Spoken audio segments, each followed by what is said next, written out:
Y así llega alguien más. Bueno, vamos a esperar un par de minutos más. Ah, no, ya son. Sí, no, sí, ya vamos a arrancar. ¿Sí? Bueno, Perdón. pues muchas gracias por estar aquí esta tarde, de charla. Tenemos la fortuna de contar con Daniel Hernández, que nos va a hablar de algo que finalmente es la razón o el inicio por el cual todos atravesamos, ¿no? Todos comenzamos. Desde que éramos niños, muchos de nosotros pues, salíamos ahí al patio. Hay que apagar la luz. Ahorita la experiencia de transitar una carretera en la noche. Mirábamos al cielo y nos sorprendíamos. ¿no? Y a partir de ahí, pues, se generó esa curiosidad. Creo que cada uno de nosotros tenemos una historia relacionada con este tema de la observación del cielo. Por ejemplo, la mía tiene que ver con mi papá, que era topógrafo, se dedicaba a hacer mediciones de terrenos, y en la topografía se utiliza un aparato que se llama tránsito teodolito, y es muy parecido a un telescopio. Entonces él lo colocaba ahí en la calle, y yo, mis hermanas, mis vecinos, estábamos todos ahí a ver la luna llena saliendo por el horizonte, ¿no? Y era una experiencia pues muy, muy agradable, muy bonita, ¿no? Entonces, nosotros queremos que ese espíritu que es el que hace que se formen los astrónomos, esta sorpresa, este asombro, pues se mantenga, ¿no? Sabemos que la astronomía luego también tiene una dimensión muy compleja, ¿no? Cuando de pronto hay gente que empieza a hablar de equipo, pasa mucho con los astrofógrafos, ¿no? Que son muy selectos y también se encanta gastar mucho dinero en equipo. Y a veces como que uno tiene esa sensación de que se pierde este espíritu primero, ¿no? De la astronomía. Recuerden que antes de que existieran los telescopios, las cámaras, la gente simplemente salía a mirar el cielo con sus ojos y nada más, ¿no? Entonces, creo que ese es el espíritu que Daniel les quiere comunicar el día de hoy. Y pues adelante, vamos a escucharlo y pues muchas gracias por estar aquí. Adelante. Gracias, David. Pues les agradezco tanto que hayan venido hoy, porque de verdad que decíamos 15 de septiembre, todo el mundo se va a sus cenas patrias y o sale al grito, algo así, no vamos a tener a nadie, pero miren, tenemos público y eso nos da mucho gusto. Pues sí, esta es una charla que tiene como finalidad o propósito tratar de contagiarlos del entusiasmo de observar la bóveda celeste, maravillarse con los astros y con todo lo que podemos observar en ella. Es una plática muy larga, dura como 4 horas. Es verdad, sí, dura como 4 horas, pero vamos a hacer un resumen. Lo que pasa es que estoy basándome en una parte de mi curso de astronomía que impartí el año pasado. En 2 sesiones se cubrió este aspecto que voy a tratar hoy y cada sesión era de 2 horas y nunca nos alcanzó el tiempo. Entonces dije, bueno, pero yo quiero platicarles un poco y me voy a basar en esto que hice para que vayamos adentrarnos, pero también que sea de ida y vuelta, ¿sí? Porque yo sé que ustedes vienen con curiosidad y no quiero que nada más sea bla, bla, bla, bla, y yo digo y les decir todo lo que yo quiera decirles y ustedes se queden nada más escuchándome. No, pregúntenme, díganme las cosas que les emociona de la astronomía, ¿por qué quieren ver el cielo? ¿Sí? ¿Qué les gustaría ver? Y esto es lo que trato de mostrarles hoy, ¿qué podrían ver?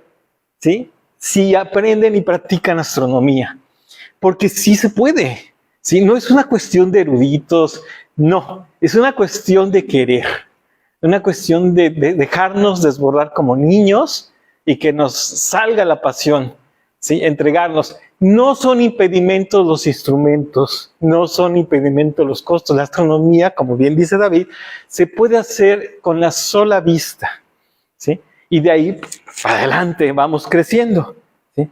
Entonces, esto va a ser un viajecito.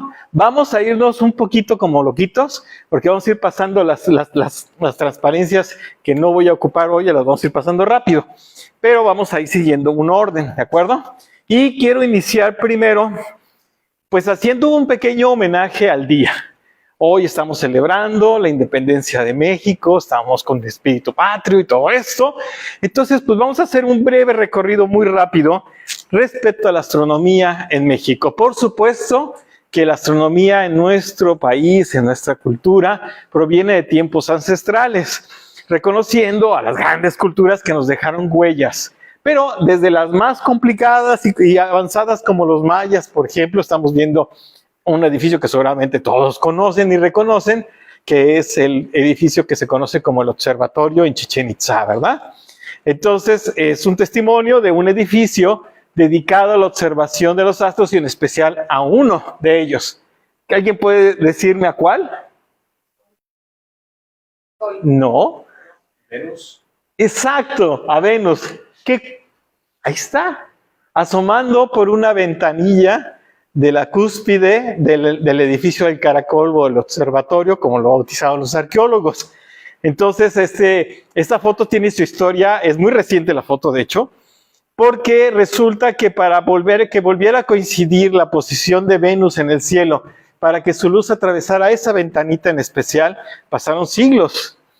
Entonces, ¿saben quién tomó la foto? Un cuidador, el cuidador. ¿Sí? Nadie estuvo listo para ir y hacer el plan y ver. Él fue el que se acordó de la fecha y estuvo atento y tomó la fotografía, ¿no? Pero miren, bueno, entonces, la astronomía en nuestro país, en nuestra cultura, proviene de esos tiempos. Aquí tenemos otro ejemplo. Aquí sí el sol, que es precisamente el templo de las muñecas en Sivichaltún, en Yucatán también, donde ¿en qué fecha es? ¿El equinoccio o el solsticio? En el equinoccio, ¿sí? En el equinoccio, la luz del sol atraviesa la ventanilla central. ¿Y saben cómo podemos darnos cuenta? Porque es solsticio, equinoccio, solsticio, equinoccio. Ajá, ¿sí? Solsticio, equinoccio, solsticio, equinoccio. ¿De acuerdo?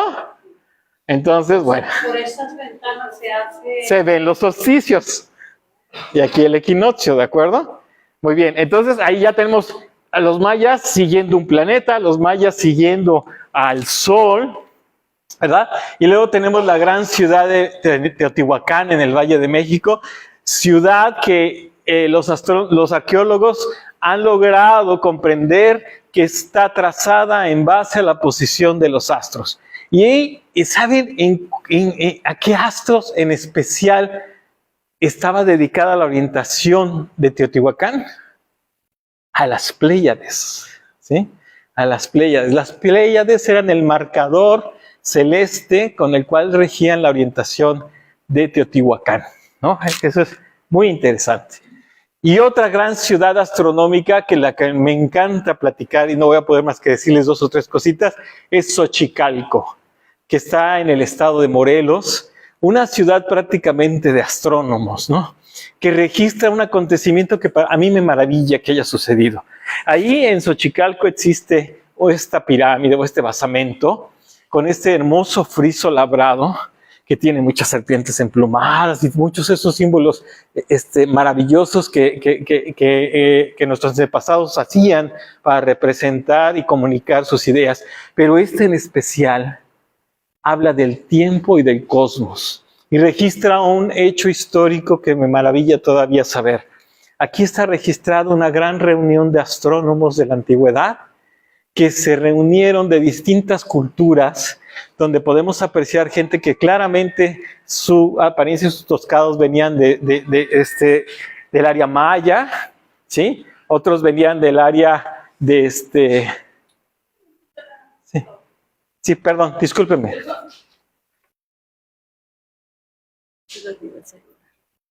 Se lo vas a llevar. Entonces aquí del área de Michoacán y también del área de Oaxaca, entonces estos astrónomos se reunieron a definir el tiempo, cómo se iba a contar el tiempo, a cambiar.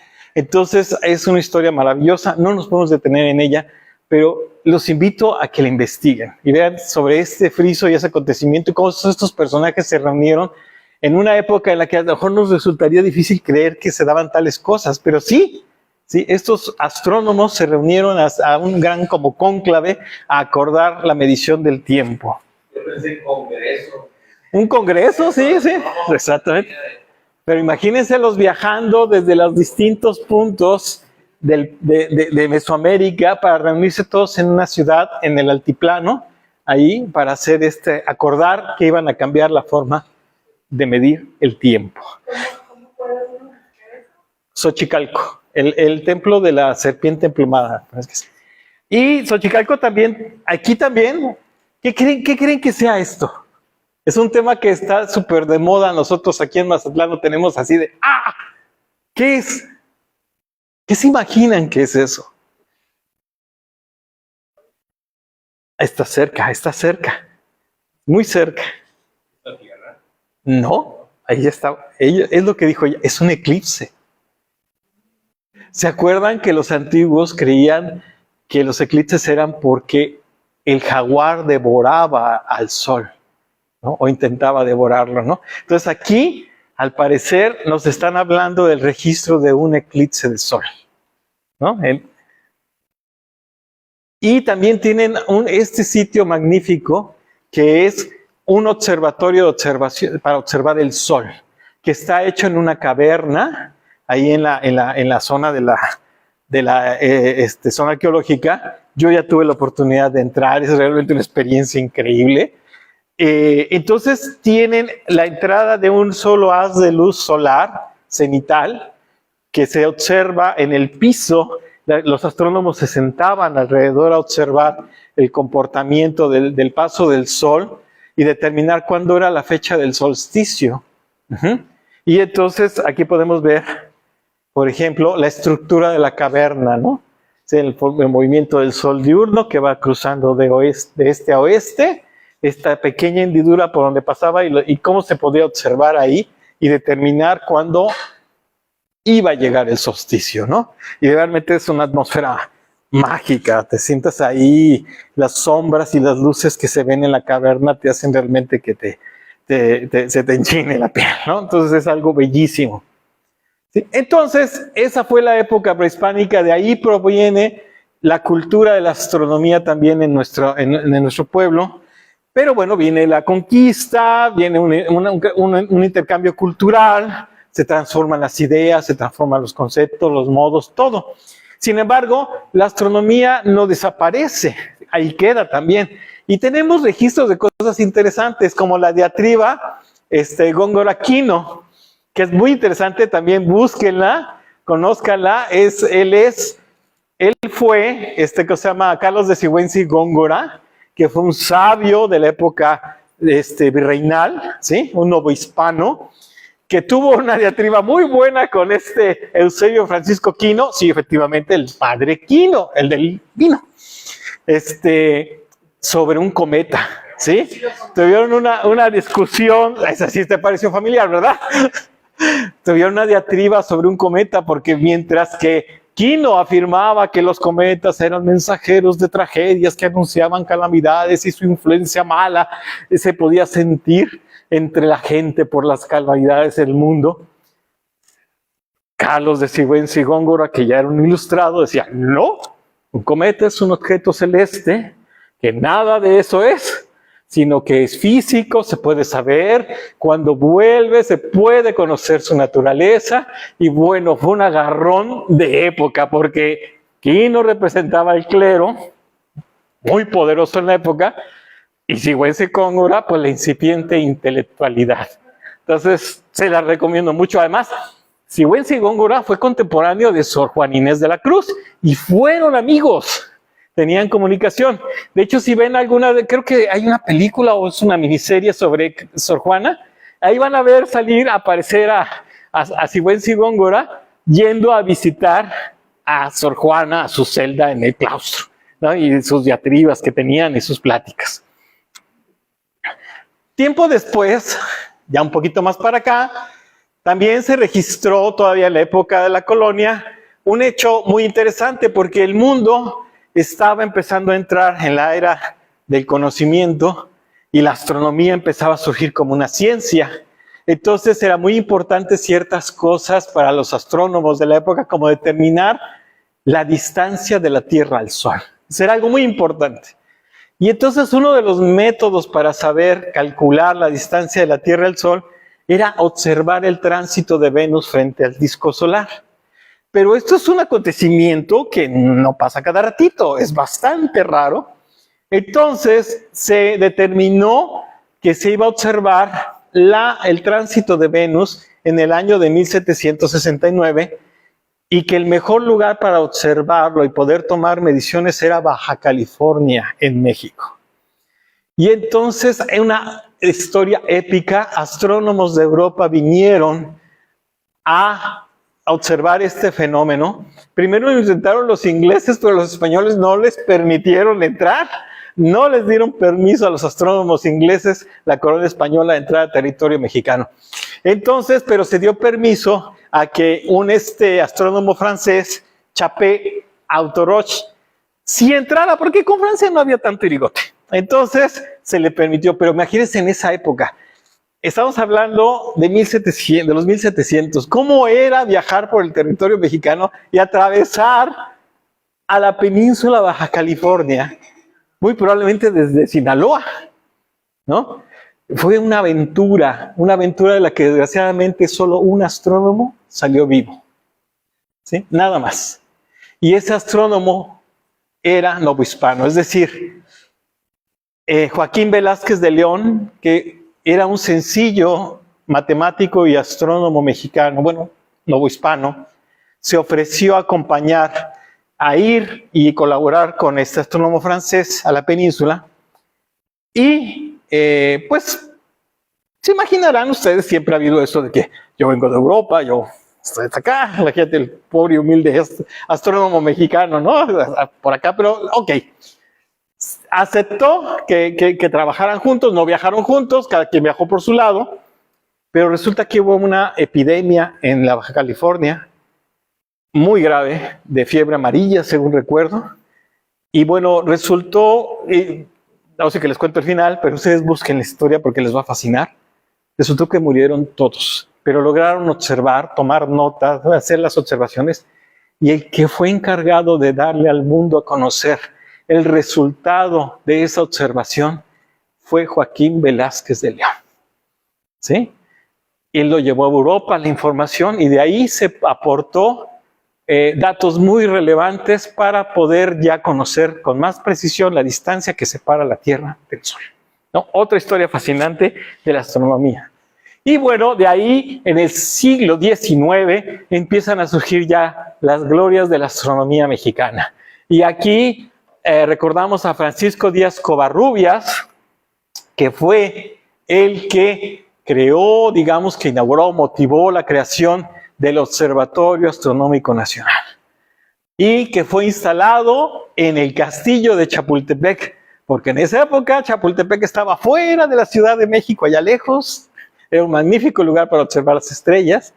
La Ciudad de México seguía siendo en ese entonces la zona del aire más transparente, algo así, la región más transparente del. Ahora Chapultepec está en medio, ya se considera céntrico, nada más con eso se los digo.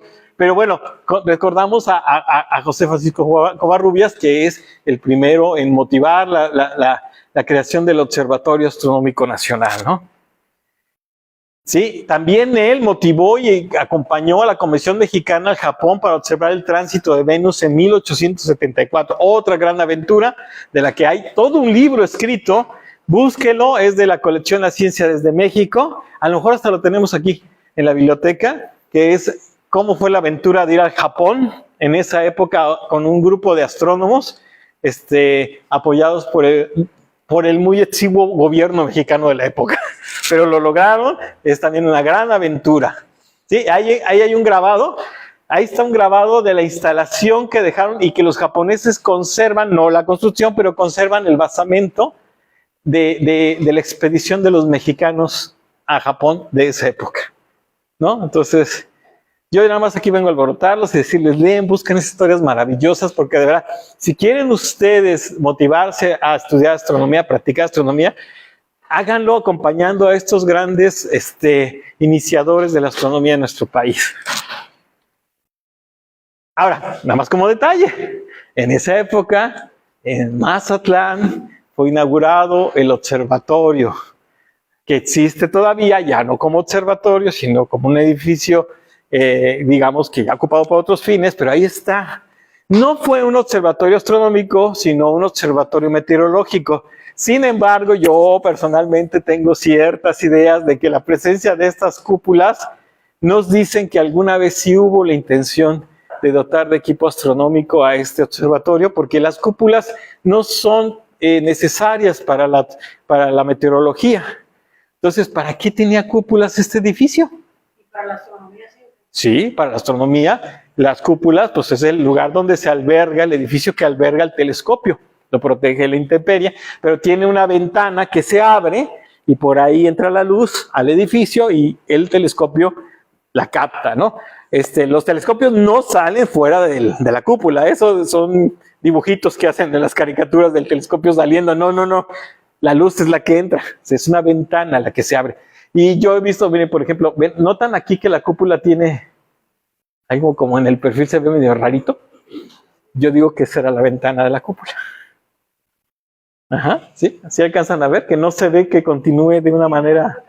Ajá, y la otra también se ve, entonces, teorías mías, pero bueno.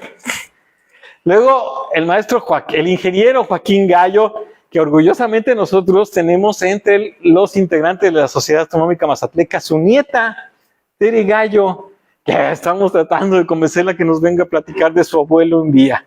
Pero Joaquín Gallo fue el director del Observatorio Astronómico Nacional, que luego fue movido de Chapultepec a Tacubaya, ¿no? Y ahí está una imagen del magnífico edificio del observatorio en Tacubaya. Una estación del metro se llama Observatorio, por eso, porque está cerca de lo que fue el edificio. Ya no existen las cúpulas, el edificio sí.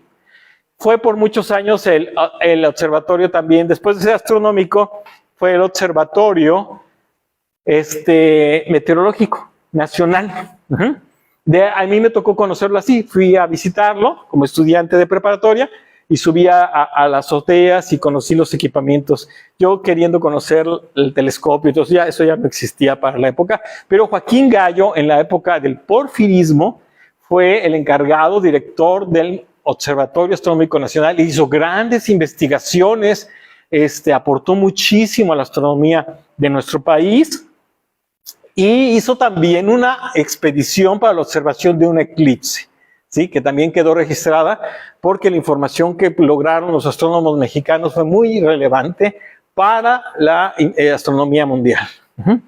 Luego tenemos a Luis Enrique Erro, que fue un astrónomo revolucionario, pero revolucionario de arma en mano. O sea, sí fue guerrillero, se exilió en Cuba, bueno, fue todo un caso este señor. Y imagínense ustedes en la época al ingeniero Joaquín Gallo, porfirista de época, y luego Luis Enrique Erro, revolucionario con las facciones revolucionarias y luchando. Bueno, pues gana la revolución. Y, pues, ¿quién salió ganón? Pues Luis Enrique Erro, porque pues, es del bando ganador, ¿no? Se retira Joaquín Gallo y se convierte en director del Observatorio Astronómico Nacional, Luis Enrique Erro, y él promueve el primer observatorio de astrofísica, no solo de nuestro país, de América Latina, ¿sí? Y lo instalan en Puebla. Ahí está la inauguración, que es una historia también muy bonita porque la gente de la comunidad, los campesinos, se identificaron tanto con esto que le decían que era el observatorio de la comunidad, su observatorio, se referían a él como nuestro observatorio. Fue dotado de los primeros instrumentos de astrofísica que ya era para hacer ciencia de avanzada. Mientras los telescopios con los que contó el observatorio de Tacubaya todavía eran de una época antigua, digamos, para ese momento, ya no servían mucho para hacer investigación de ciencia de alto nivel, sino que eran instrumentos que aportaban solo para trabajos como la Carta del Cielo, que fue un proyecto mundial en el que México participó con el Observatorio de Tacubaya, pero ya con el Observatorio de Tonantzintla, Puebla, se empezó a hacer astrofísica, a conocer las entrañas de la naturaleza de los objetos del cosmos. Ciencia de punta. Y sí, fue muy avanzado para su época. Lamentablemente también el peor enemigo de la astronomía, que es la luz artificial, provocó que ya no fuera tan relevante este observatorio por las limitaciones que la luz artificial le imponía. Pero de ahí, Guillermo Haro, digamos que toma la batuta del Observatorio Astronómico Nacional y él promueve la instalación del Observatorio Astronómico Nacional en la Sierra de San Pedro Mártir, Baja California, que es donde actualmente se encuentra nuestro Observatorio Astronómico Nacional hasta la fecha, con instrumentos de alta calidad. Tenemos también, el telescopio, digamos, no es un gigante, es un telescopio de 2 metros de diámetro el espejo, digo, comparado con los de 10 y hasta 20 metros que hay en el mundo, pero sin embargo tiene instrumentos de alta tecnología, porque actualmente se cuenta ya con una cúpula con equipamiento para el descubrimiento de exoplanetas. Ya se está haciendo ese nivel de investigación en nuestro observatorio, se están buscando exoplanetas y sí, por si se lo preguntan, también la posibilidad de vida en otros mundos, ¿verdad? Ahora, así terminamos nuestro viajecito rapidísimo por la astronomía mexicana, un homenaje, pero ¿saben qué quiero decirles que es fantástico? ¿Saben que estos astrónomos grandiosos no eran astrónomos? No, eran ingenieros, ¿sí? Eran, ¿cómo se llama? Especialistas de otras áreas, pero eran astrónomos aficionados, ¿sí? Ellos, pero llevaron su afición a las alturas, ¿sí? Se contagiaron del conocimiento del mundo y promovieron la astronomía en México hasta llegar a nuestra astronomía nacional. Ahí eso es fabuloso, porque quiere decir que si ustedes llegan a amar tanto la astronomía como estos hombres, ahí está lo que pueden hacer, aportar, ¿no? Ellos eran astrónomos aficionados. Y bueno, ¿qué somos los astrónomos aficionados? Nuestra charla es de astrónomos aficionados. Pues somos unos loquitos que nos encanta estar mirando el cielo, estar con la mirada perdida en el infinito, escudriñando algo que nos fascine, que encontremos ahí en la bóveda y que nos deje con los ojos cuadrados. Y pues sí, usamos algunos instrumentos. El emblemático de todos nosotros es el telescopio. Efectivamente, los hay de todos tipos. Pero aquí rápidamente les explico que hay básicamente 2 tipos de telescopios. Los telescopios refractores y los telescopios reflectores. Hay muchas variedades de estos 2 tipos. Aquí pueden ver, por ejemplo, un resumen, ¿no? El catadióptrico, el refractor, el newtoniano, el dodsoniano, refractor solar, refractor astrográfico. Es decir, los telescopios se han diversificado porque los telescopios no son otra cosa que herramientas. ¿Sí? Podemos verlos y decir, mi telescopio, y cuidarlo y verlo casi como tenerlo en un nicho. El telescopio es una herramienta. Sirve para que observemos el cielo, los astros, pero hay distintos tipos de herramientas. Así como un mecánico tiene la llave de tuercas, la llave de perico, las pinzas, bueno, hagan un símil. Hay distintos tipos de telescopios porque hay distintas cosas que observar. Los usamos para distintas cosas.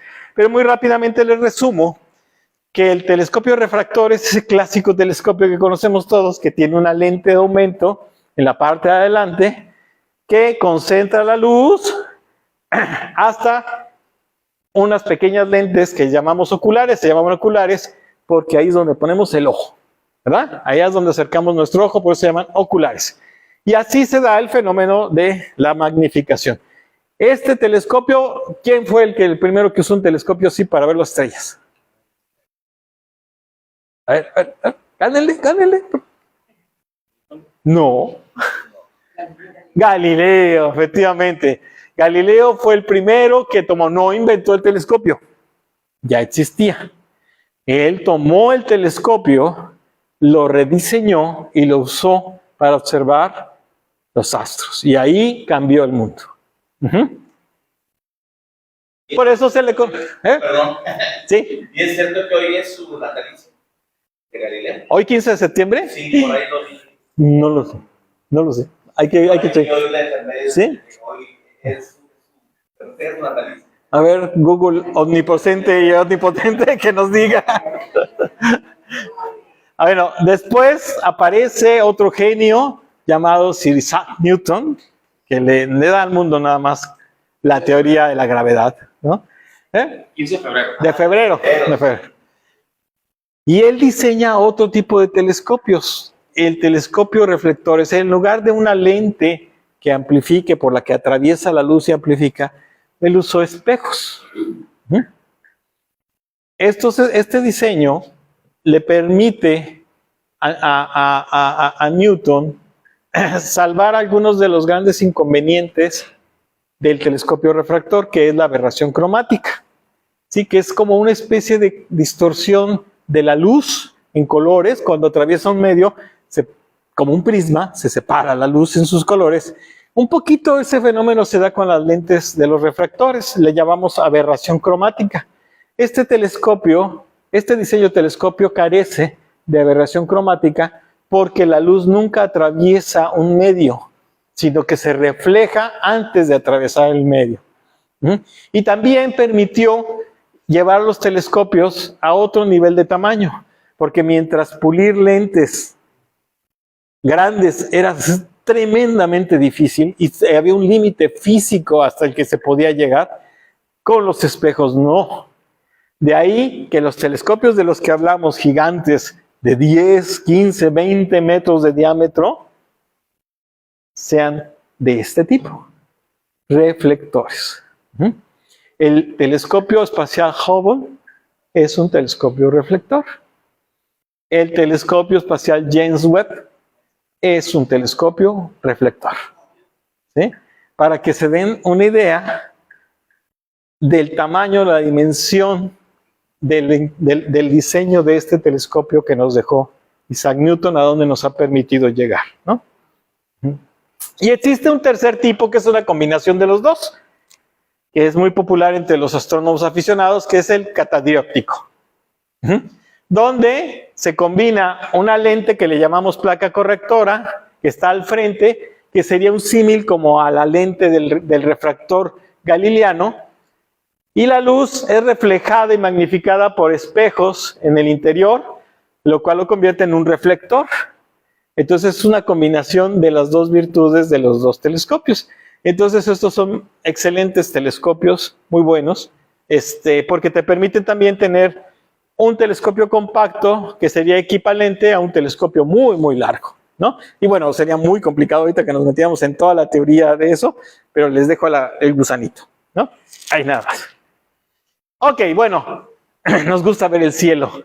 Los antiguos veían en el cielo, fascinados, cómo las formas que ellos creían ver entre las estrellas los llevaban a imprimir sus mitologías.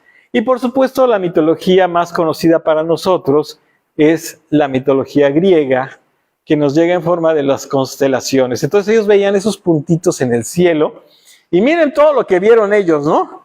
O sea, todo un zoológico de seres mágicos, de gente, de héroes, de animales mitológicos, de todo. Ellos veían esas cosas, interpretaban el cosmos en base a sus creencias, sus mitologías, pero eran curiosos por lo que sucedía en ellos.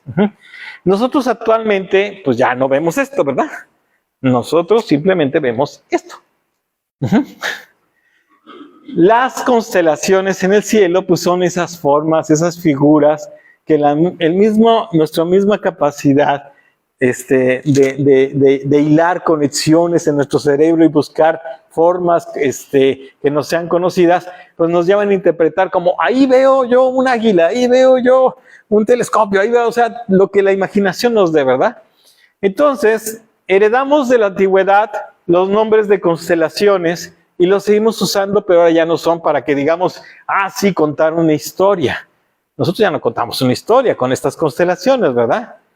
Nosotros lo que los usamos es como mapas. son nuestros mapas, nuestra forma de guiarnos y decir, en la constelación del Águila, por ejemplo, o de Hércules, que lo tenemos aquí, en la constelación de Hércules tenemos una serie de estrellas muy interesantes, pero también tenemos un objeto muy bonito que es un cúmulo globular, que es un conjunto de estrellas, ¿sí? Increíblemente hermoso de observar, ¿sí? Y decimos, ¿dónde está? Está en Hércules. ¿En qué? Ok. Eso nos ayuda a guiarnos, es decir, ya no lo andamos buscando por acá, por acá, por acá. Si te digo yo, busca el cúmulo M13 en Hércules, es, pues Hércules, aquí está Hércules. Es una acción natural, es un mapa. Ya no tienes que andar buscándolo por acá. Y así los usamos como una guía. Entonces, siguen teniendo nombres, ¿sí? Correspondientes a las mitologías. Pero eso solamente lo usamos como referencia, no es porque nosotros veamos ahí esto, ¿no? Pero vean, por ejemplo, aquí vemos al cisne, ¿no? Por ejemplo, Escorpión, que es una de las constelaciones que más se parecen a lo que dicen que es. O sea, si tú lo ves, realmente es de las pocas constelaciones que distintas culturas del mundo coincidían de que, sí. Así como los griegos decían que era un escorpión, aquí los antiguos mesoamericanos decían que era Cólotl, el escorpión. Y es una constelación que se está viendo ahorita, en estos días, hacia el sur. También vean un Pegaso, por ejemplo, ¿sí? Y una de las más famosas, Orión, el cazador. Y nosotros en Orión distinguimos objetos muy, muy interesantes, pero uno en especial, siempre a los astrónomos aficionados nos llama a apuntar hacia allá, que es la gran nebulosa de Orión, M42, una nebulosa muy fácil de ver, muy bonita, muy impactante. Es un criadero estelar, ahí están naciendo las estrellas, y se encuentra aquí en Orión. Entonces, es bien importante que se familiaricen ustedes también con los mapas estelares, porque van a ser su guía en el camino de las estrellas. Yo titulé esta charla pequeña como Manual del Astrónomo Aficionado, porque mi propósito cuando dije voy a dar una plática de qué, y me pidieron que fuera algo genérico para enseñarle a la gente, dije, bueno, un manual de astronomía. Pero también le quise poner este subtítulo de Guía del Viajero Intergaláctico, porque homenajeando una gran obra de ciencia ficción, pero también porque dije, es que esto es la guía de nuestro viaje por el cosmos, ¿no? Entonces hay que aprender a usar la guía, ¿sí? Ahora, antes era era raro tener mapas celestes, ¿no? Tenías que tener un libro de astronomía, y era difícil. Yo me acuerdo que en los años 80 el CONACYT publicó las primeras cartas celestes disponibles para la población en general. Yo me compré mis cartas, era un librito maravilloso con el que podías ir siguiendo los cielos del todo el año, y te ibas guiando. Sin embargo, ahora vivimos en una época mucho más magnífica, porque ustedes pueden descargar en sus celulares, en sus computadoras, magníficos mapas celestes que pueden usar para guiarse en su búsqueda de los objetos en el cielo, ¿no? Y sin ningún costo, son gratuitos. Entonces, aprovéchenlos, ¿no? Bien, los antiguos en general vieron muchas constelaciones, pero les llamaron la atención en particular ciertas constelaciones ubicadas en cierta posición del cielo. Estas constelaciones, que las conocemos como las constelaciones del zodiaco, que quiere decir zodiaco, que es como la rueda de los animales, ¿sí? De las figuras, ¿no? Donde estas constelaciones en particular tenían una característica que era muy interesante. Estas constelaciones, vistos desde la Tierra, por ahí transitaban los astros como el Sol, la Luna y los planetas, que a diferencia de las estrellas se comportaban de forma distinta. Digamos que las estrellas aparentemente siempre estaban fijas en el mismo lugar todo el año. Sin embargo, los planetas, que su nombre es precisamente, proviene de la raíz latina o griega, es griega, ¿no? Errante, vagabundos, porque no seguían el mismo patrón de las estrellas, siempre se estaban moviendo de un lado para otro, ¿no? ¿Sí? A veces parecía que iban en una dirección, luego se daban la vuelta, se arrepentían y se regresaban. ¿Sí? Entonces, ellos por eso les llamaban errantes, pero la luna y el sol también caminaban por esa línea aparente que cruzaba por las constelaciones, estas constelaciones en particular. Entonces, los antiguos veían, por ejemplo, que el sol, visto desde la Tierra, a veces estaba en Tauro, a veces en Géminis, a veces en Cáncer, y de ahí nació la astrología, el fundamento de la astrología, es decir, los astrólogos empezaron a relacionar la mitología del cielo con la vida de la gente y determinaron que el sol, que era el rey de los astros, obvio, sin sol no hay vida, era lógico que fuera el astro más importante para las culturas. Entonces decían, donde esté el sol, en la constelación en la que se encuentre, ¿sí? ese mes rige la vida en la Tierra, ¿no? Ese tiempo que el sol esté en esa constelación.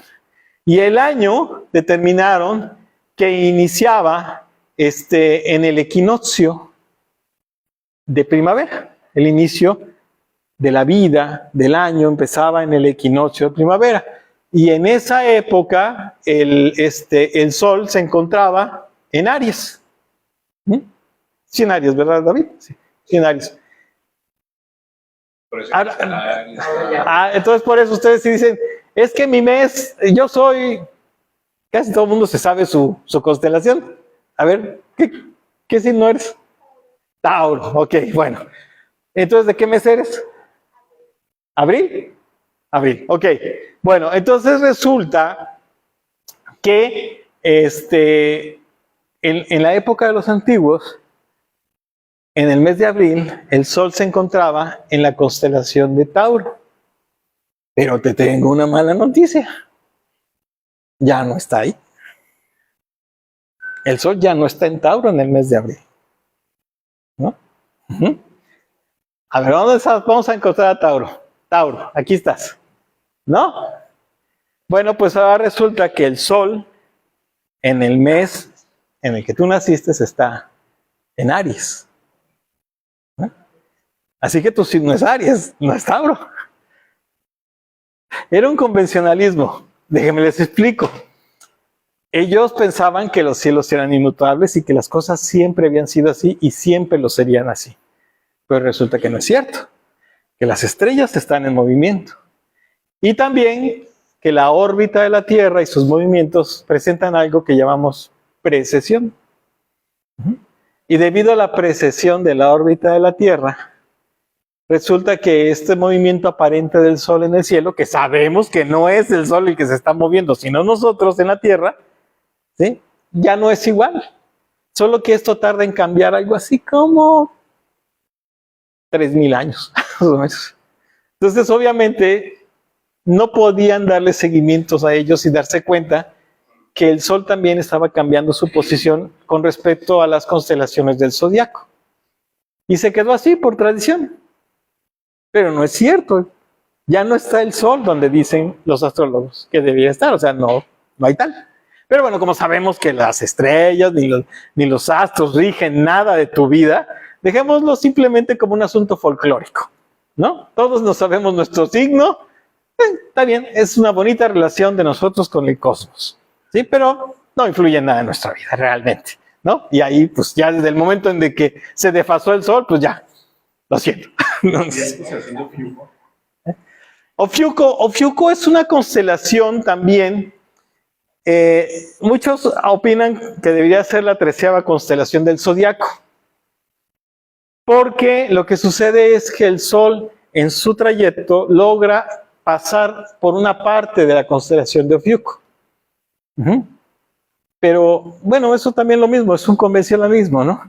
Pero sí existe. La constelación de Ofiuco está en el sur, se observa entre Escorpión y Sagitario. Si ahorita nos saliéramos, que parece que está el día bonito, y volteamos hacia acá, hacia el sur, vamos a observar a Escorpión con su hermosa estrella Antares roja, y atrás viene Sagitario, ¿sí? Y un poquito más arriba entre los dos está Ofiuco. Esa es la zona del centro galáctico. Ahí es donde se encuentra el centro de la Vía Láctea. en Sagitario. ¿Saben cómo se llama el agujero negro de nuestra supermasivo de nuestra galaxia? Sagitario A, estrella. ¿Por qué? Pues porque está en la constelación de Sagitario. Ahí es donde está, ¿no? Bueno, entonces ahí ya despejamos un poquito las dudas sobre eso. Ahora, queridos astrónomos, hay cosas que aprender. Hay conceptos y palabras que manejamos y que las oímos por primera vez y decimos, ¿qué diablos, no? Pero son palabrejas que se van convirtiendo en nuestro vocabulario común, así que váyanselas aprendiendo. Aquí les va una fundamental, la eclíptica, ¿sí? La eclíptica, ¿qué será? ¿Alguien me podría decir qué es la eclíptica? El recorrido del Sol a través de la bóveda, esa línea imaginaria que nosotros vemos que es la ruta que el Sol sigue a través del cielo, pero no solamente el Sol. Esa ruta la sigue la Luna, Marte, Júpiter, Saturno, ¿sí? Los planetas, ¿sí? La eclíptica, vista desde la Tierra, es esa ruta que siguen los astros, ¿sí? Como el Sol, la Luna y los planetas, a través del cielo durante el año. Entonces, cuando decimos la eclíptica, ¿sí? Nos estamos refiriendo a esto. Eclíptica se le llama porque es la zona donde suceden los eclipses, efectivamente. Es la zona donde suceden los eclipses, donde el Sol y la Luna a veces se encuentran, como muy pronto lo van a hacer, y se produce un eclipse, ¿verdad? Pero en realidad, si lo decimos eso, es solamente nuestra visión desde la Tierra. Bueno, vamos a ver. Porque en realidad, ¿qué es lo que estamos observando al ver la eclíptica? Es el plano del sistema solar. Nuestro sistema solar es como una especie de gran plato, ¿sí? Donde están girando los planetas alrededor del Sol. Entonces, visto de perfil, sería como plano. Claro, es irregular, pero es un plano. Entonces, esto es el plano del sistema solar. ¿Sí? Por eso es que vemos pasar aquí a los planetas, vemos pasar a la Luna y el Sol. ¿Por qué? Pues porque es el plano de la ciencia. Entonces, primera palabreja rara que los astrónomos nobles deben aprender. ¿Qué es la eclíptica? El plano del sistema solar. Esa línea que aparente desde la Tierra se ve, siguen en su ruta el Sol, la Luna y los planetas a través de la bóveda celeste, ¿no? Y nos es muy útil porque aprendemos a identificar. Ustedes pueden identificar cuándo o cómo ubicar un planeta si se aprenden a reconocer la eclíptica.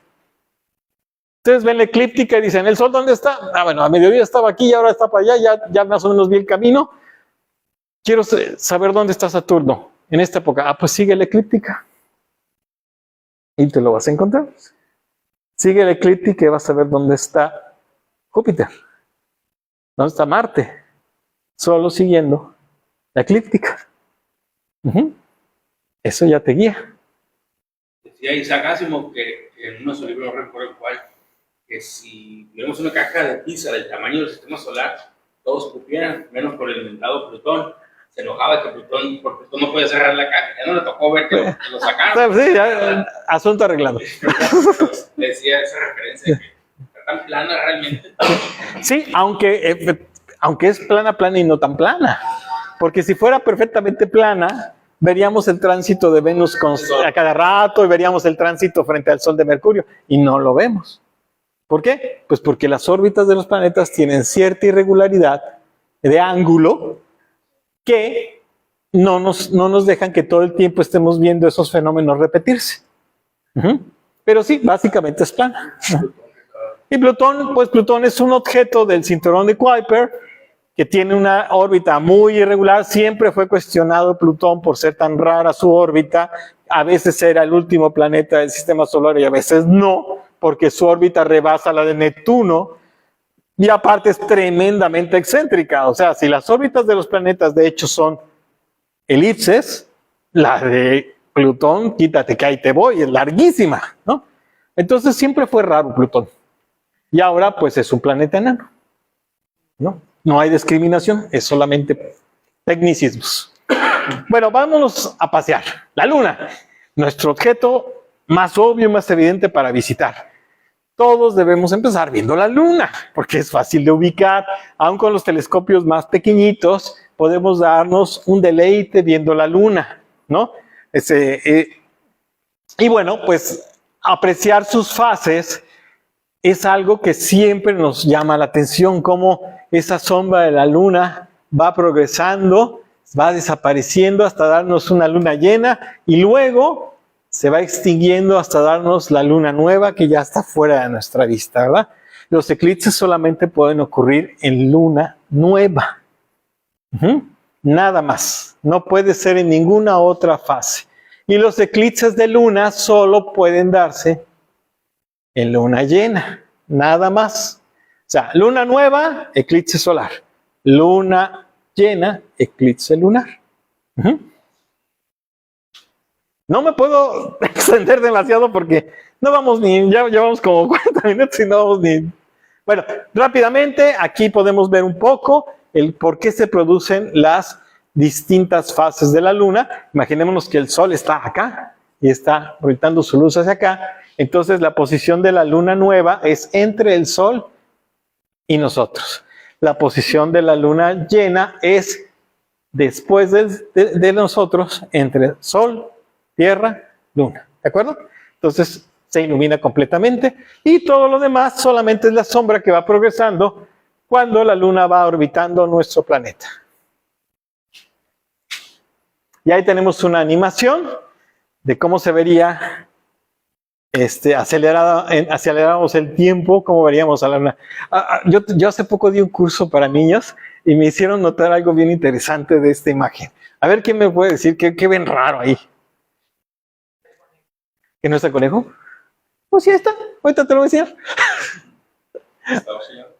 Está oscilando. Me decían los niños, como que se aleja y se acerca. Se aleja y se acerca. ¿Será cierto eso? Sí, sí. La luna no tiene una órbita perfectamente circular alrededor de la Tierra.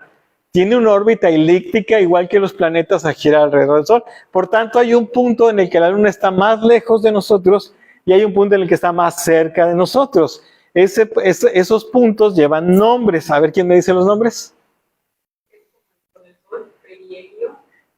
Sí, pero para la Tierra, perigeo. Perigeo. Ese es el punto ¿qué? Más cercano. Exacto, es el más cercano. La señora es filosa, sí sabe. ¿Y cómo se llama el más lejano? ¿Mande? ¿Cómo se llama cuando está más lejos? No. La luna con la Tierra. Se llama apogeo. El apogeo.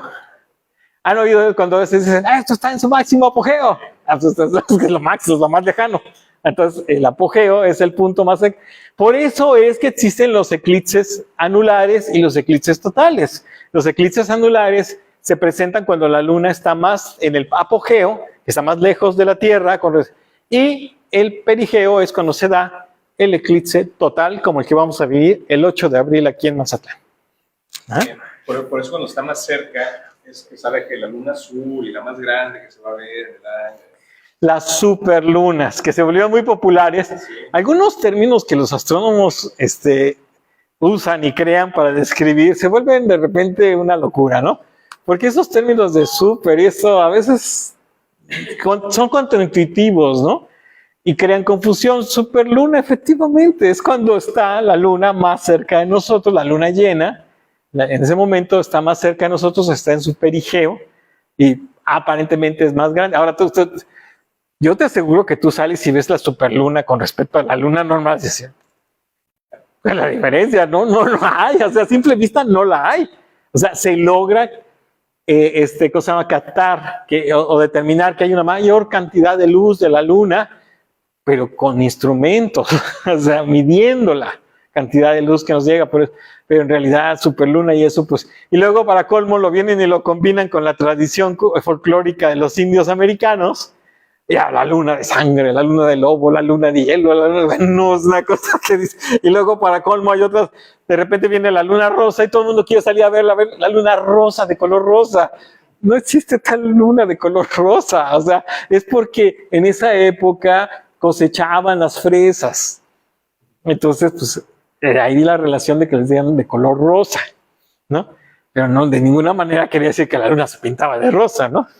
Y así, ¿no? Entonces imagínate, entonces cuando venga la luna de lobo, ¿qué? ¿La luna se convierte en un lobo o qué? ¿No? Que se come el conejo, ¿y entonces qué hacemos? ¿No? Bueno, estos me los voy a ir brincando, que también son bonitas, pero no los vamos a explicar. Se los dejo para la siguiente clase más avanzada. Bueno, ¿y qué podemos observar en la luna? Pues por supuesto que su maravilloso relieve. ¿Sabían que Galileo, al observar la luna por primera vez con su telescopio, inauguró la astrofísica? Pensaron, no, la astrofísica es algo de tiempos modernos. Ah, no. Finalmente, la astrofísica o física es la descripción de la naturaleza de los objetos, de qué están hechos, cómo están hechos. Y entonces Galileo apunta su telescopio a la luna, que hasta entonces se debatía si era un cuerpo etéreo formado por gases y cosas de luces maravillosas en el cielo. Y lo apunta a su telescopio. Galileo dice, ¿qué creen? Hay montañas, hay unos hoyotes enormes, cráteres, hay mares, hay valles. Galileo dice, lo mismo que hay aquí en la Tierra está en la Luna. Claro que Galileo no tenía manera de saber que no había agua. A él le parecía que eran mares. Pues lo limitado de su equipo no le permitía ver con tal detalle decir eso no es agua.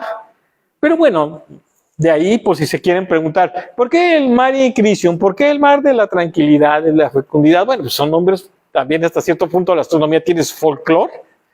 Y su folclore sería ese, seguir llamando a las cosas cuando sabemos que no son eso, ¿no? Como es arriba es abajo. Sí. Bueno, entonces, al describir que la luna no era un objeto etéreo, sino físico, y que se podía describir diciendo, hay montañas, hay valles, ¿verdad? Aquí hay una famosa cordillera que se llama de los... ¿Cómo se llama? Aquí tengo el especialista de la luna. No, estos. Los más altos. Los Alpes. Sí. Los Alpes. Sí, como ¿quién sabe por qué hay ataques de falta de imaginación en la astronomía? En los Alpes. Bueno, ¿qué le hacemos? Los Alpes. Bueno, hay una hermosa cadena montañosa que es fácilmente observable con pequeños telescopios. Vemos cráteres, vemos los valles, vemos formaciones caprichosas, ¿no? Miren, esto es un impacto de un asteroide. Pero fíjense bien cómo se ve radiada la Tierra a su alrededor hacia afuera. O sea, este impacto fue tremendo, ¿no? Es el cráter Tycho, ¿sí? O Tycho, como quieran llamarle. Sí, y podemos ver cómo el golpe lanzó el material en todas direcciones y se ve radiado, ¿no? Y lo podemos ver con nuestros pequeños telescopios, ¿sí? Sí, todas estas geografías son accesibles a nuestros telescopios. Este es un fenómeno hermoso. Alguien que me diga, ¿cómo se llama este punto que divide la luz del día de la noche en la luna? Y como dice René una vez que me reclamó cuando contesté algo en el grupo, no se valen los astrónomos. A ver, ¿alguien más? No, sí se saben. Este es otro terminajo para, ahorita que estamos formando nuevos astrónomos, apréndanselo. Es el terminador, ¿sí? Este es el terminador. Entonces, cuando alguien, escuchen al pomposo astrónomo decir, es que se observó cerca del terminador, tal cosa, y se quedan ustedes con, ¿qué diablos es? Es la frontera entre la luz del día y la noche aquí. Hay un fenómeno maravilloso que podemos observar con nuestros telescopios. Resulta que como deben de pensar ustedes que la luz del sol está por acá, llegando así, de esta manera. Entonces, estas son montañas que son más altas que obviamente los valles que están abajo. Entonces la luz del sol toca las cumbres primero que el valle. Entonces vean, ahí se ve la punta de la montaña ya iluminada mientras el resto del valle está a oscuras todavía. ¿Sí? Y es algo bien bonito de ver, porque si se quedan suficientemente tiempo observando con su telescopio durante la noche van a ver cómo empieza a bajar la luz por la falda de la montaña en la luna. Eso sí, los astrónomos deben ser gente paciente, no desesperarse. Si no son pacientes, vayan aprendiendo yoga o algo así. Porque necesitan darse tiempo, porque el tiempo en el universo es muy distinto al tiempo que vivimos en nuestra vida alocada de todos los días. Aquí las cosas son con calma. Entonces, si ustedes tienen calma, van a poder observar cómo se iluminan las crestas de las montañas en la luna y luego poco a poco el sol va iluminando el valle. ¿A poco no les gustaría ver eso? ¿No? Y luego pueden ver grietas en la luna, enormes, larguísimas, de 100 kilómetros de largo, como esta, que a veces yo la primera vez que la vi en el telescopio dije, ¿qué diablos es eso? Porque aquí no se ve tanto, pero tú lo ves en el telescopio y se ve derechita, derechita, como una... Y se llama Rupes Recta, el muro recto. Y es impresionante ver que una falla geológica puede ser tan derechita. Y es muy, muy especial ver este objeto, que se llama en la luna. Y bueno, pues ya, no nos vamos a tomar, pero otras cosas emocionantes que ver. Por ejemplo, nosotros podemos presenciar estos que llamamos ocultamientos. ¿Sí? Otra palabreja para aprender. Cuando tenemos un cuerpo como la luna, que nos va a obstruir la vista de otro objeto celeste como una estrella, o en este caso un planeta, a eso le llamamos ocultamiento, ¿no? En este caso la luna está ocultando, aquí me parece que es Marte. Ahí está ocultando a Saturno. Y acabamos hace no mucho, hace unos meses estuvimos observando este tipo de ocultamientos, ¿no? Me parece que Júpiter fue el último, creo. Pero bueno, son muy bonitos estos espectáculos porque nos permite ver el cielo en acción. Es decir, generalmente vemos los astros y decimos casi nos parece como que fue impreso y no se mueve. Pero cuando te das el tiempo, y sobre todo cuando hay dos objetos en acción como estos, puedes ver en cuestión de minutos el movimiento, en este caso de la luna, de la órbita de la luna alrededor de la Tierra, que se está moviendo y está ocultándonos al planeta. Y luego, si nos damos tiempo y paciencia, lo vamos a ver salir del otro lado del planeta, ¿no? Entonces, esto es algo que a los astrónomos nos encanta. Por eso cuando oigan ustedes, no, que va a haber ocultamiento de Júpiter por la luna. Pues se trata de esto. Que con tu telescopio vas a poder ver cómo la luna va ocultando. Inclusive en caso de Júpiter lo ves a simple vista. Porque Júpiter es tan brillante que lo puedes ver perfectamente. Y vas a ver cuando la luna, ¡pum!, lo tapa. Y te esperas porque más tarde vas a ver cómo sale del otro lado. El de Marte estuvo muy bueno porque estaba en oposición y brillaba. Exacto. Lo tocó, no lo ocultó, pero lo tocó. ¿Cómo lo besó? Exacto. Eso son cosas bien bonitas para practicar, ¿no? Y bueno, aquí hay una donde puedes apreciar cómo el ocultamiento abarca también las lunas de Júpiter. Es decir, nuestra luna va obstruyendo la vista de Júpiter, de Calixto, Ganimedes, Europa y Io. ¿Sí? Ahí hay otra. ¿Cómo se distingue cuál es cuál de las lunas? Bueno, si eres un astrónomo bien avesado, vas a aprender a identificar las órbitas. Como obviamente Io, que está más cerca de Júpiter, va a circundar a Júpiter más rápido que Europa o que Calixto, que Ganimedes, y así. Si conoces cuál es la distancia, cuál es la más cercana y la más lejana, te vas a ir dando cuenta de su movimiento, porque las lunas de Júpiter es otro espectáculo que podemos ver en movimiento en pocas horas. Podemos ver cómo las lunas han cambiado de posición en pocas horas. Y también las podemos ver aparecer atrás del planeta o inclusive frente al planeta, ¿no? Pero, bueno, les digo, vivimos en la época de la maravilla.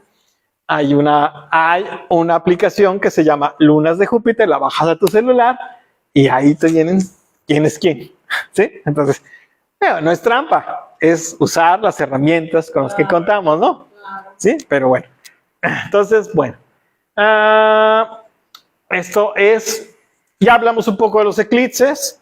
Aquí estamos viendo cuál es el eclipse de luna, que es cuando se encuentra la Tierra obstruyendo al Sol y ocultando a la luna. Y este fenómeno de la luna roja que se pone roja, ¿por qué? ¿Por qué se pone roja la luna en el eclipse de luna? A ver, ¿sí sabes? ¿No? Porque, pese a que sí, la Tierra es mucho más grande que la luna y la tapa por completo, o sea, le obstruye la luz del Sol por completo, resulta que nosotros tenemos atmósfera. Y la atmósfera actúa como lente. La luz del Sol atraviesa nuestra atmósfera, difracta la luz y solo la luz roja alcanza a atravesar. Y esa es la que llega. Exacto, lo que estás viendo es un tremendo atardecer en la luna de la Tierra, ¿no? Entonces se pone rojita por eso, porque nosotros la estamos iluminando con nuestra atmósfera, difractamos la luz y la iluminamos. ¿Sí? Y eso solo se puede ver en el momento en el que están perfectamente alineados, porque en las fases previas se ve la sombra de la Tierra negra sobre la luna, y justo cuando nos parece que ya va a desaparecer la luna porque ya casi la Tierra la tapa, en lugar de desaparecer, se pone roja. Ese es el fenómeno y la explicación.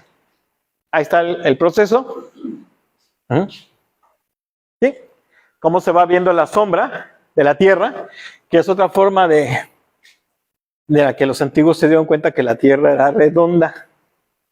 Porque al ver la sombra de la Tierra proyectada en la luna, decían, pues es una parte de una circunferencia. ¿Sí? Entonces, tiene que ser redonda la Tierra. No hay otra explicación. Y llega el momento en el que parece que se va a ocultar y se empieza a poner roja. ¿Sí? Esta foto la tomé yo, de un eclipse de luna. Ahí nada más. Dice, ¿para qué sirvió que lo dijera? Para nada, pero bueno. Entonces, y bueno, entonces, los planetas y su posición en la bóveda celeste. Otra vez la eclíptica, nuestra vieja amiga. Y yo que no aprendo mi lección. Y bueno, el plano del sistema solar al que me refería, por el cual pues podemos ver a los planetas aparentemente pasando por la bóveda celeste, siguiendo una ruta que sería la eclíptica. Y bueno, no me voy a detener mucho con esto porque son ejemplos, bueno, damos tantito en esta. El Sol no está detenido en el espacio. El Sol está en movimiento. El Sol forma parte de la galaxia y las galaxias y las estrellas de la galaxia están en movimiento. ¿Sí? Entonces, esta es una recreación, una animación que hicieron, me parece bonita, de cómo sería la trayectoria. El Sol obviamente se está moviendo en una dirección dentro de la galaxia y nosotros ahí vamos acompañándolo, ¿sí? Girando alrededor de él, ¿no? Entonces, si tú fueras ese viajero intergaláctico y te pararas a ver pasar el Sol, si fuera posible que te pararas y dijeras, ahorita va a pasar el Sol, así verías, no, claro, si la rayas, ¿verdad? Pero así lo verías, pasar de largo. Creo que aquí hay otra. Así que cuando viene hacia ti, ¿no? Esto te cambia un poco la dimensión, ¿no? De cómo concibes, ¿sí? Dónde vives. Bueno, ¿qué podemos ver con nuestros pequeños telescopios de aficionados? Podemos ver grandiosas cosas. Para empezar, al rey de los planetas de nuestro sistema solar, a Júpiter. Podemos ver claramente en Júpiter la superficie de Júpiter nubosa, porque recuerden que Júpiter es un planeta gaseoso, fundamentalmente está hecho de hidrógeno, y con nuestros telescopios podemos ver cómo en la superficie de Júpiter se ven bandas de color pardo, dos muy importantes alrededor del ecuador, que son distintivas y que aparte de vez en cuando el planeta está girando como el nuestro, tiene su rotación, nos puede permitir ver una enorme tormenta en una de sus bandas, que la conocemos desde hace mucho como la mancha roja de Júpiter, ¿verdad? Porque así se le describieron los primeros astrónomos que la vieron, como una mancha en la cara de Júpiter. Es una gigantesca tormenta que lleva al menos más de un siglo. Sin embargo, se está achicando. Hemos podido observar cómo desde su descubrimiento hasta la fecha está contrayéndose la mancha roja. Ya no es tan grande ni tan visible desde la Tierra como lo era antes, pero se sigue pudiendo observar. Pero también podemos observar con nuestros telescopios a sus lunas, a las 4 lunas que Galileo Galilei descubrió. Ahorita vamos a ver eso, lo explicamos. Por eso se les conoce como lunas galileanas, porque fue Galileo el que las descubrió. Son 4 las que podemos observar con nuestros telescopios desde la Tierra, nosotros los aficionados, y se llaman Io, Europa, Ganímedes y Calixto. Son las 4 lunas galileanas y las podemos ver en movimiento, es decir, con esa paciencia que les digo que tienen que hacer acopio de ella, pueden un día tras otro día observar. Pueden observar a las lunas así, un día, y al día siguiente así, y al día siguiente así, y siempre las van a ver que cambiaron de posición. A veces las van a ver a las 4 y a veces dirán, ¿a dónde se fue la otra? ¿Falta una? Ah, pues está atrás del planeta, ¿no? En ese momento está oculta atrás del planeta en su órbita. Y a veces también nosotros podemos, y no a veces, sino muy frecuentemente, podemos observar la sombra que proyectan las lunas sobre la superficie de Júpiter. Entonces, esto lo podemos observar nosotros también. Ver cómo alguna de sus lunas está pasando entre el Sol y el planeta y crea una sombra. ¿Qué sería para un espectador que estuviera ahí? ¿Qué sería eso? Un eclipse, exactamente. Estarían viendo un eclipse ahí en Júpiter, ¿verdad? No sabemos bien de qué tipo de eclipse, porque aquí en la Tierra gozamos de una increíble coincidencia que parece difícil de repetirse.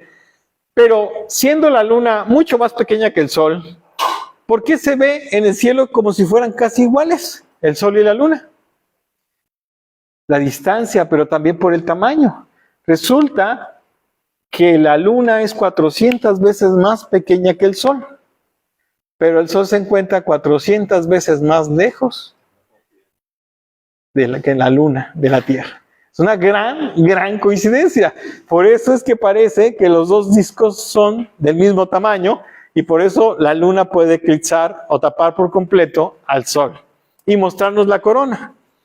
Si estuviera más cerca, alguna vez lo estuvo.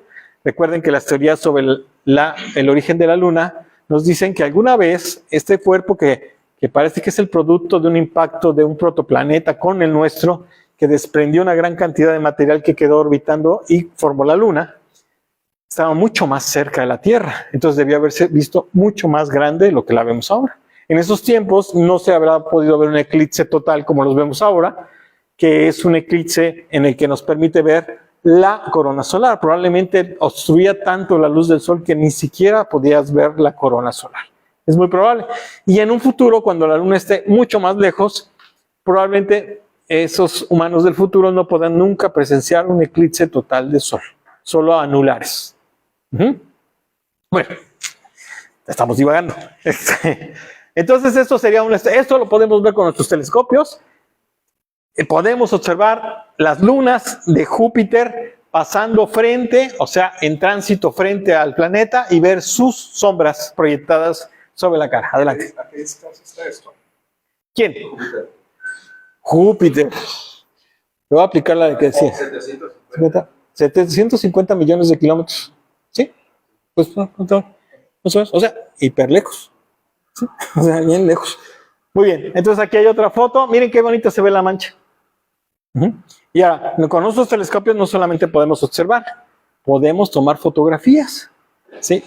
Y esta afición se ha vuelto tan increíble y tan avanzada entre los aficionados que ya es toda una rama de la astronomía amateur que se llama astrofotografía. Y se logran cosas verdaderamente increíbles con estos equipos que hay ahora y las técnicas de procesado que hay, ¿no? Entonces se pueden ver cosas tan magníficas como estas. También podemos ver a Saturno, y que por cierto se ve ahorita, es magnífico. Nadie que yo haya visto que por primera vez ve Saturno en un telescopio no se queda con un wow. O sea, es increíble, de verdad. Yo mismo recuerdo cuando muy jovencito vi Saturno por primera vez con un telescopio que yo mismo fabriqué. De verdad fue un éxtasis verlo, ver sus anillos. Y luego con el tiempo aprendí a ver sus lunas y ver la división de Cassini, que es esa marca que divide los anillos. ¿Cuál es el telescopio que fabricaste? Era un telescopio reflector. De hecho, el telescopio reflector es el que tenemos en posibilidad cualquiera de nosotros de construir. Los refractores son mucho más difíciles, pero un reflector tú puedes construir desde la lente. Yo, por ejemplo, aprendí a tallar el espejo y hacer la concavidad y ver su distancia focal. Y de ahí, la parte más importante del telescopio es su óptica. Entonces, hacer su óptica, y una vez que tienes la óptica, ya lo demás como que ya es más sencillo. Pero el tallar el espejo es algo posible. ¿Y esto cuándo fue? ¿En qué año? Bueno, yo lo hice en el año del 84, más o menos. Wow, o sea, la razón por la que hablas y esto que contagias, o sea, en ese momento me imagino que queriendo armar uno para... Ah, sí, yo era un chico de muy escasos recursos. Entonces, jamás podía imaginar tener un telescopio comprado, ¿no? Aparte que en esa época era dificilísimo, no los encontrabas ahora como en el súper. Y acceder a la información para cómo fabricarlo, porque ahorita uno se mete a YouTube y encuentras internet. Todo, ¿no? Sí, en esa época fue a través de la revista Ciencia y Tecnología, el CONACYT, que construía su propio telescopio. Pero tengo una historia antes de cómo construí un telescopio anterior, que era tipo galileano, que algún día se los platicaré, es algo pintoresco, pero tuve mi primer intento en la secundaria. Wow. En la secundaria y usé cualquier cantidad de cachivaches que ustedes se pueden imaginar. Logré un telescopio muy bonito, muy estilo barroco. Por supuesto no servía para nada, no se podía observar nada, pero algún día les platico esta historia, es bonita. Pero bueno, vamos porque no vamos a llegar a las galaxias, que se supone que vamos a llegar a las galaxias. Entonces Saturno, garantía. Es una imagen, lo podemos ver en estos días, está viéndose magnífico, ya pasó su oposición, que es el punto en el que más brilla, pero está muy cerca todavía de su oposición, así que brilla muchísimo. Yo anoche tuve la oportunidad de observarlo, está espectacular Saturno ahorita. Está muy, muy padre.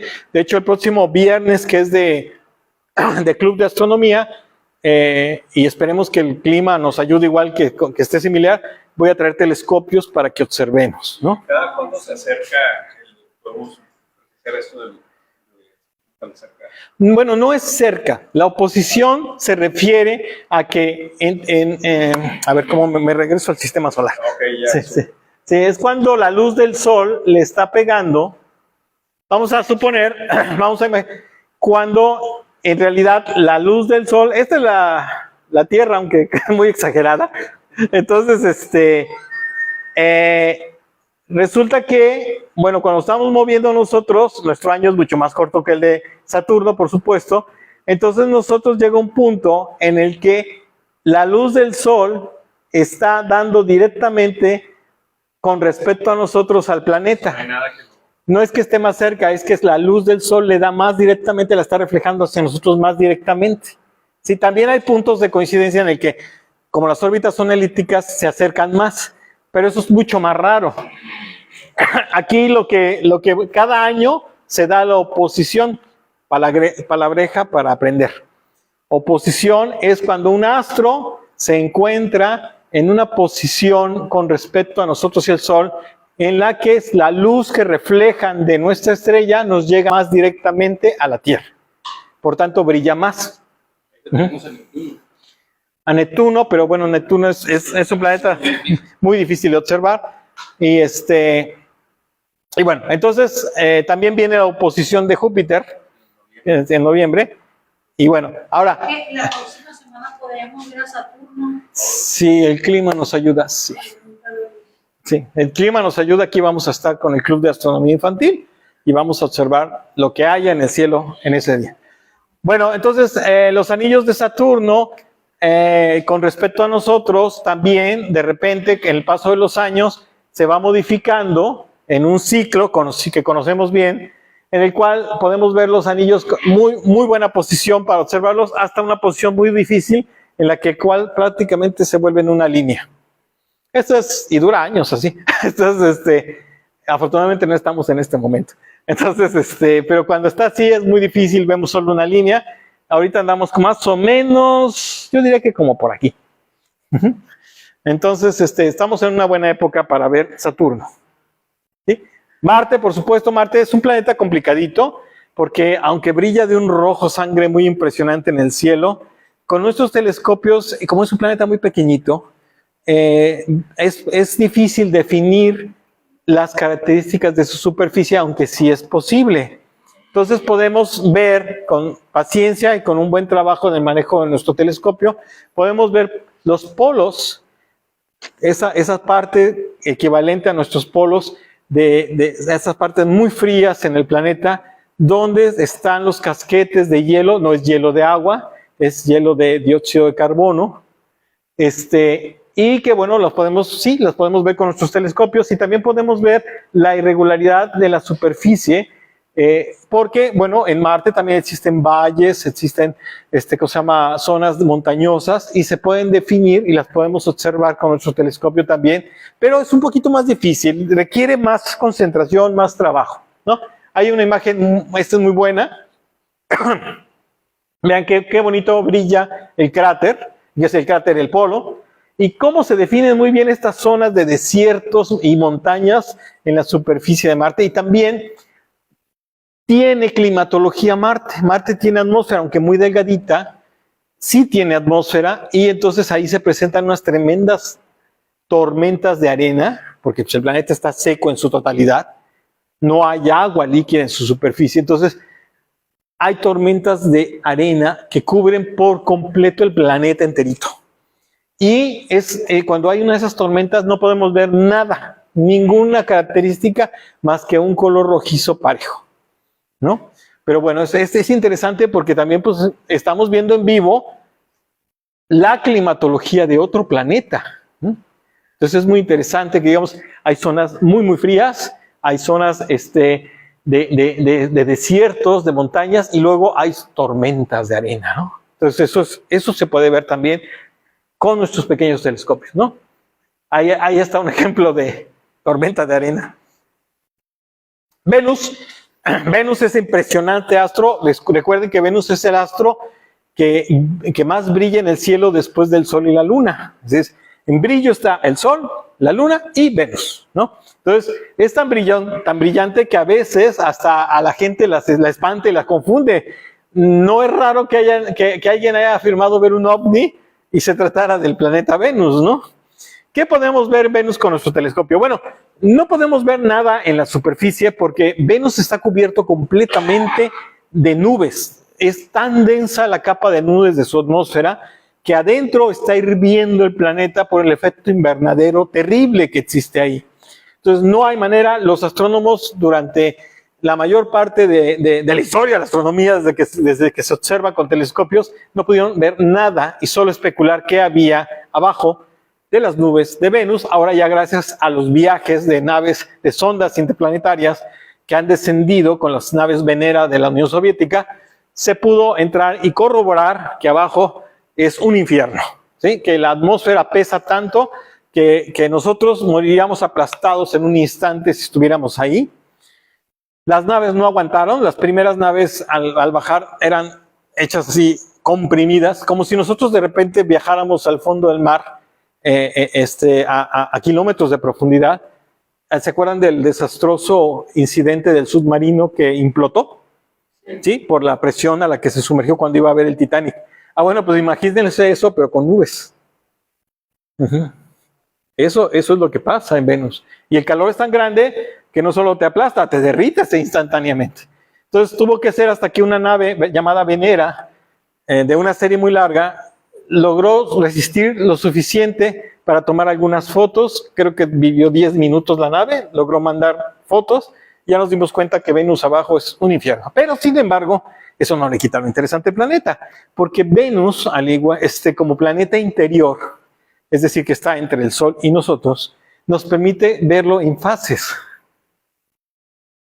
Entonces, si observamos Venus, no vamos a ver la esferita como veríamos a Júpiter, a Saturno, a Marte, no. Vamos a ver como una especie de lunita, que a veces está en un cuarto y a veces está inclusive como una sonrisita como la luna. Son las fases de Venus y las podemos observar perfectamente con nuestros telescopios durante el año. Entonces es muy bonito observar a Venus y irnos dando cuenta cómo las fases de Venus van cambiando. ¿Por qué hay fases? Bueno, porque es la posición que tienen tanto Venus como Mercurio entre nosotros y el Sol que nos hace ese efecto de que solamente vemos parte del planeta iluminado por su posición con respecto a nosotros, ¿no? Entonces Venus es interesante observarlo por eso, ¿no? Vean qué bonito se ve ahí. Entonces, sí, y esto lo pueden ver ustedes. ¿Lo podemos ver sin telescopio? No, sin telescopio es imposible. Solo ves el astro muy brillante. Esto es con telescopio. Como dijo que desde la época de los mayas ellos ya veían a Venus. Ah, sí, pero veían el astro luminoso. Ellos no tenían ni idea de que se trataba de un planeta como en el que estaban parados, ¿verdad? Veían el astro y eran buenos astrónomos porque medían con mucha precisión su órbita, es decir, tampoco sabían que era una órbita, pero sabían cómo y cuándo aparecería el astro y en qué posición, ¿sí? Y eso fue un talento matemático impresionante de los mayas, ¿sí? Porque lograron calcular el periodo sinódico de Venus. Entonces es algo muy impresionante. La estrella del amanecer, ¿no? Sí, pero que a veces, pues recuerden que está entre el Sol. Válgame Dios. Recuerden que está entre nosotros el Sol. Entonces de repente, nosotros aparentemente desde la Tierra vemos como el Sol, como Venus pasa del otro lado del Sol y empieza a verse por las mañanas. Y luego vuelve a empezar a verse durante las tardes. Por eso es el lucero de la mañana, el lucero del atardecer. Pero en realidad lo que estamos viendo es que es un planeta con una órbita más pequeña que la nuestra, que está entre el Sol y nosotros, y entonces aparentemente es eso, pero en realidad lo que está haciendo pues está girando, y su posición relativa con nosotros nos hace ver ese efecto de por las mañanas o por las tardes, ¿no? Al revés, por las mañanas o por las tardes. ¿Sí? Entonces, y lo mismo pasa con Mercurio, pero Mercurio como está mucho más cerca del Sol que Venus, pues obvio, su órbita es más corta, entonces ese traslado lo hace mucho más rápido. Y de hecho, Mercurio era un dios griego, o era romano. Era Hermes para los... Hermes para los griegos. Griegos, ok, Hermes. Pero la cosa es que se trata de un personaje mitológico que su virtud era que viajaba muy rápido. Era como Flash de la época. Entonces era un mensajero y por tanto tenía que ser rápido. Entonces ellos le atribuían a Mercurio esa cualidad porque mucho más rápido que ningún otro astro viajaba entre el día y la noche, ¿no? Entonces aparecía por las mañanas y luego por las tardes, mucho más rápido que Venus inclusive, ¿no? Ahí está Mercurio. ¿Lo ven? También tiene fase. Mercurio también lo podemos ver con nuestros telescopios. Es un gran reto para los aficionados porque siendo su órbita tan corta, entonces su distancia angular, es decir, su elevación en el horizonte es pequeña. Entonces siempre aparece, cuando lo podemos ver, aparece muy cerca del horizonte y entonces llega un momento en el que rápido se oculta y si no lo lograste pescar, ya no lo pudiste ver y tienes que esperar hasta otra ocasión. Entonces, es un buen reto. Gracias. En el horizonte se refiere al mar. En la montaña, donde estés. Cuando veas la puesta del sol, ahí viene Mercurio atrás cuando está en posición de observación. Ahí viene Mercurio, pero dura muy poco la vista, ¿sí? Entonces, esa es la cuestión. Ya voy a acabar. Y bueno, acabamos y solo viajamos por el sistema solar. Vamos a prender la luz, por favor. Bueno, se suponía que íbamos a viajar por galaxias, nebulosas, y siempre me pasa lo mismo. Después podemos dar otra charla. Solo pudimos, así de grande es el cosmos, ¿no? ¿No? Así. Entonces, acá no salimos del barrio. En serio, no salimos del barrio, nos quedamos a las puertas del barrio. No siquiera llegamos a Neptuno ni Urano. Entonces, bueno, pero la idea es que este viaje al que invitamos la Sociedad Astronómica a todos a que lo hagamos juntos es por todo el cosmos. Es conocer las galaxias, las nebulosas, los cúmulos estelares, el vecindario, todo. Entonces, síganos, acompáñenos, vengan. van a hacer este viaje junto con nosotros. Les agradezco mucho su paciencia, me disculpo por una vez más no completar la plática, pero me comprometo a que cuando sea posible seguimos adelante. Ay, sí, Sí, gracias por venir. Gracias. Pues aquí.